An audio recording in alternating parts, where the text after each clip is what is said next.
Là, voilà, il nous fait des goguettes et il va dans la rue, des fois il fait des goguettes et puis il refait des goguettes. Il en fera une tout à l'heure d'ailleurs, il reviendra. Ouais, c'est super. Vous pouvez aussi le retrouver, il vient de sortir un disque avec son groupe. Si, on peut le dire quand même dans le groupe. Le disque n'est pas encore sorti en fait. Ouais, mais c'est pas grave. Les gens l'écouteront la semaine prochaine. Mais non, mais attends, dans un mois. Mais tu comprends pas, ça on appelle le buzz et tout ça, ça fait. Voilà quoi. Le buzz ouais, le buzz, c'est un mot anglais, tu peux pas comprendre. C'est les Salles Pierrot, ils s'appellent les Salles Pierrot.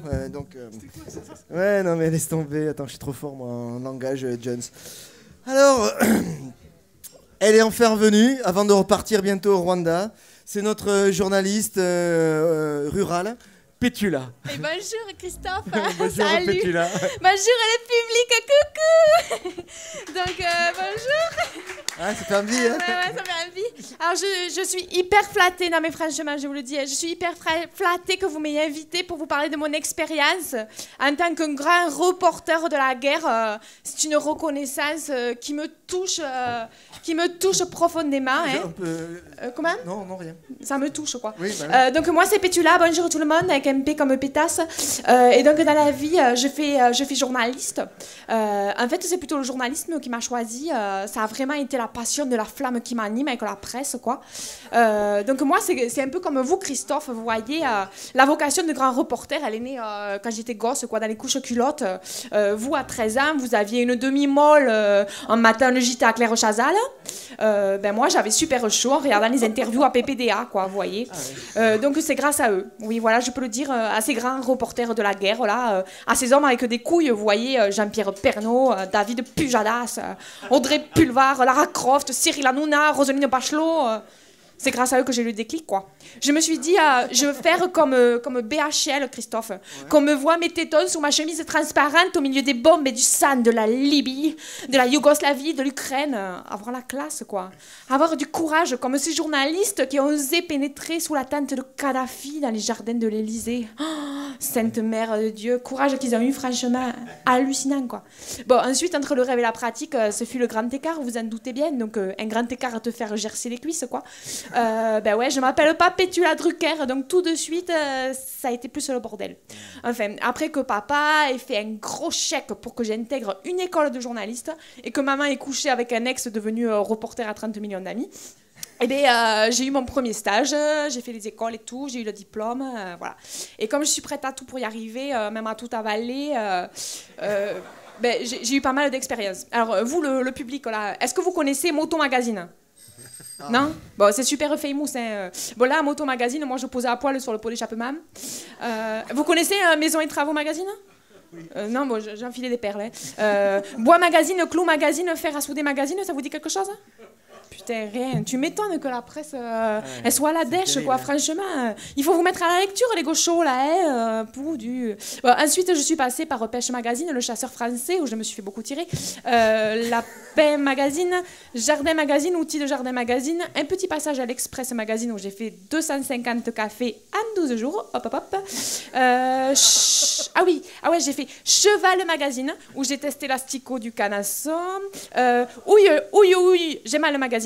Je me suis fait déchirer magazine. Puis ensuite, j'ai fait Bébé Mag, Couche Culotte Mag, le mag des mamans désespérées, le mag des mamans divorcées, désespérées, naines et bigleuses. Et puis tout à coup, j'ai eu la consécration pour le grand reporter qui naissait à moi. Un ticket à vous attendez bien, à iTélé. Et ouais, IT. Ouais, quand même. Pour y arriver, je vous l'avoue, Christophe, j'ai tout donné, j'ai tout avalé. Au bout de 6 mois, on m'a dit primo, tes talons aiguilles, ils sont trop rikiki. Secondo, tu t'es toujours pas fait refaire le pif. Tertio, ton accent là du sud de Toulouse et tout, c'est mignon, à 4 pattes, ouais, mais au JT, ça passe pas. En désespoir de cause. C'est dur, hein, c'est dur la presse. C'est super dur. Enfin, j'ai envoyé un CV au père Bailey, vous savez, à la dépêche là. Et c'est là que tout a commencé. Donc le grand reportage, vous voyez, le vrai grand reportage. J'ai fait un spécial investigation au bureau de tabac des Isards. Ensuite, j'ai suivi une patrouille police-secours en pleine nuit au Carme. Eh ouais. J'ai fait une grande interview spéciale Macumba avec Jean-Pierre Madère. J'ai vu des morts, hein, des vrais, des tués, des chihuahuas et tout, dans les banlieues de Tournefeuille. J'ai fait des enquêtes de malades, du genre, on vous dévoile quelle est la meilleure salle de fitness pour vos fesses. Ou pourquoi Papy René a-t-il tué Mémé Jacqueline, on lui bouffe à le cœur. Enfin, vous voyez quoi. Oh, des trucs de fou. Ma vie n'est plus ce qu'elle était. Christophe, cher public, je peux vous le dire, maintenant que je suis journaliste, quoi, un grand reporter de la guerre, à la boulangerie, je fais la bise à Moudenc, parce que j'ai suivi sa campagne, donc il me connaît, quoi. J'ai le 06 à Vincent Clerc, vous voyez, le beau rugbyman, le beau gosse et tout. Je rentre dans les tribunes VIP du stade toulousain, j'ai les entrées gratuites au casino Barrière, enfin, je bouffe à l'œil dans un paquet de restos aussi, hein. Alors c'est simple, un article, une invitation, hop là. C'est trop bien. Bon, du coup, je peux pas dire quand la bouffe est dégueu ou quand le spectacle est tout pourri, quoi. C'est pas possible. Pareil pour les politiques, je peux pas trop balancer sur eux. Sinon, terminer les petits déj de presse, les voyages de presse dans les spas des Pyrénées, les petites ristournes sur les impôts locaux. Enfin, vous voyez, tous les petits trucs de journalistes. Le problème, c'est que journaliste, c'est plus très sécure. Franchement, ça fait 3 mois que j'ai pas de contrat et que je bosse au black pour le père Bailey. J'ai 6 mois de pige impayée et maintenant on me propose quasiment des boulots gratos. Oui, vous avez bien entendu, gratos.